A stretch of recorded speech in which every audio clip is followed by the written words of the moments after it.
உலகெங்கும் வாழும் என் இனிய தமிழ் நெஞ்சங்களுக்கு இயற்கை ஜோதிடம் சார்பாக என் இதயகனிந்த வணக்கத்தை தெரிவித்துக் கொள்கிறேன்.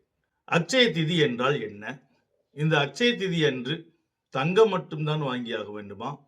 ஏன் அனைவரும் தங்கம் வாங்க ஆசைப்படுகிறார்கள்? இதற்கான காரணம் என்ன? இந்த அட்சய திதி உருவான கதை என்ன என்று ஒரு சிறப்பு கண்ணோட்டமாக பார்ப்போம்.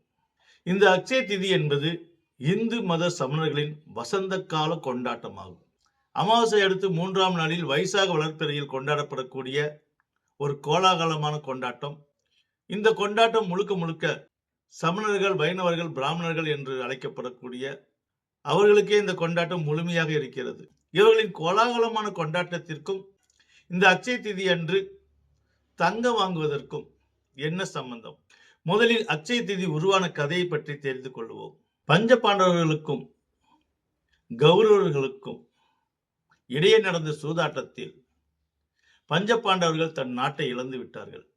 தன் நாட்டை இழந்து 12 வருடம் வனவாசம் சென்றார்கள். வனவாசம் சென்ற அவர்களுக்கு உணவு இல்லாமல் தவிப்பதால் சூரிய பகவான் மனமிறங்கி அட்சய பாத்திரத்தை அவர்களுக்கு பரிசாக கொடுத்தார்.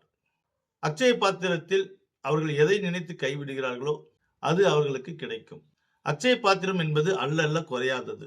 ஆக சூரிய பகவான் அட்சய பாத்திரம் கொடுத்த நாளை அன்றுதான் இன்று அட்சய திதியாக கொண்டாடுகிறார்கள்.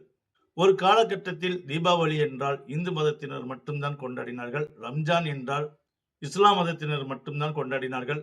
நியூ இயர் என்றால் கிறிஸ்துவ மதம் மட்டும்தான் கொண்டாடினார்கள்.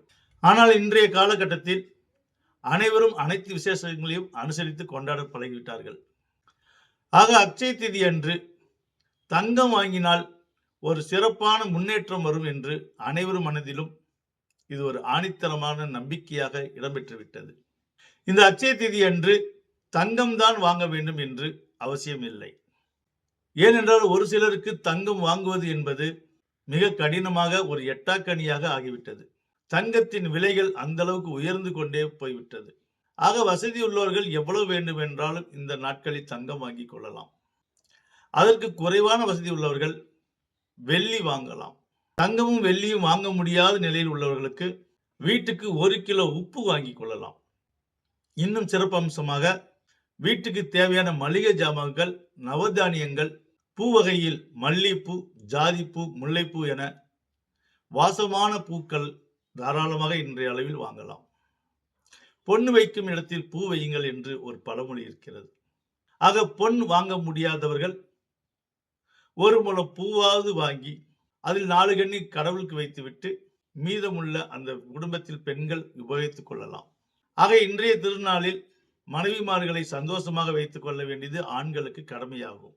பொதுவாகவே எல்லா நாட்களிலும் ஆண்களுக்கு பெண்களை சந்தோஷமாக வைத்துக் கொள்வது மிக மிக ஒரு முக்கியமான கடமையாகும்.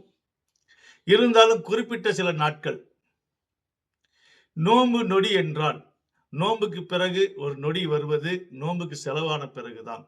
ஆனால் அந்த விசேஷங்கள்லாம் இல்லை என்றால் மனித வாழ்க்கை போர் அடித்துவிடும். ஒரு விசேஷம் என்றால் அன்றைய நாளில் ஒரு சந்தோஷம் ஏற்படுத்திக் கொள்வது என்பதை அனைவரும் நினைவில் வைத்துக் கொள்ள வேண்டும்.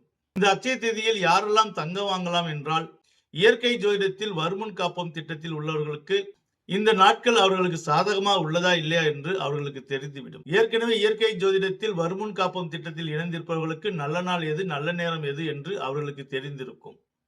ஏனென்றால் எந்த ஒளிவு மறைவுமின்றி இயற்கை ஜோதிடத்தில் வருமுன் காப்போம் திட்டத்தில் இருப்பவர்களுக்கு தெல்ல தெளிவாக இந்த ஜோதிடத்தை ஒரு கல்வியாக கொடுத்திருக்கிறோம். ஆக அட்சய திதி அன்றுதான் தங்கம் வாங்க வேண்டும் என்று அவசியம் இல்லை.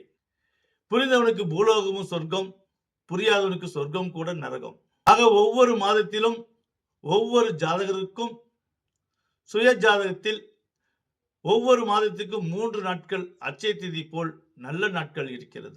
தங்கம் வாங்க ஆசைப்படுபவர்களாக இருக்கட்டும், நிலம், வீடு, வண்டி, வாகனம் எதுவாக இருந்தாலும் உங்களுக்குரிய பர்சனலான அந்த 3 நாட்களில் ஏதேனும் ஒரு நாட்களில் நீங்கள் வாங்கி கொண்டால் அந்த அட்சய திதியில் என்ன சொல்கிறார்கள் என்றால், இன்றைக்கு தங்கம் வாங்கினால் மீண்டும் மீண்டும் நீங்கள் தங்கம் வாங்குவீர்கள் என்று வலியுறுத்துவது போல இந்த இயற்கை உங்களுக்கு எப்பொழுதும் மீண்டும் மீண்டும் அருட்கொடையாக நல்ல விஷயங்களை நல்ல நேரத்தில் நல்ல நாட்களில் செய்து வரும் பொழுது அது மீண்டும் மீண்டும் உற்பத்தியாக உங்கள் மன அழுத்தத்தை எல்லாம் குறைத்து மனதை மகிழ்ச்சியாக்கி சரியான பாதையில் உங்கள் முயற்சித்து சரியான வெற்றி இலக்கை நீங்கள் அடைவீர்கள்.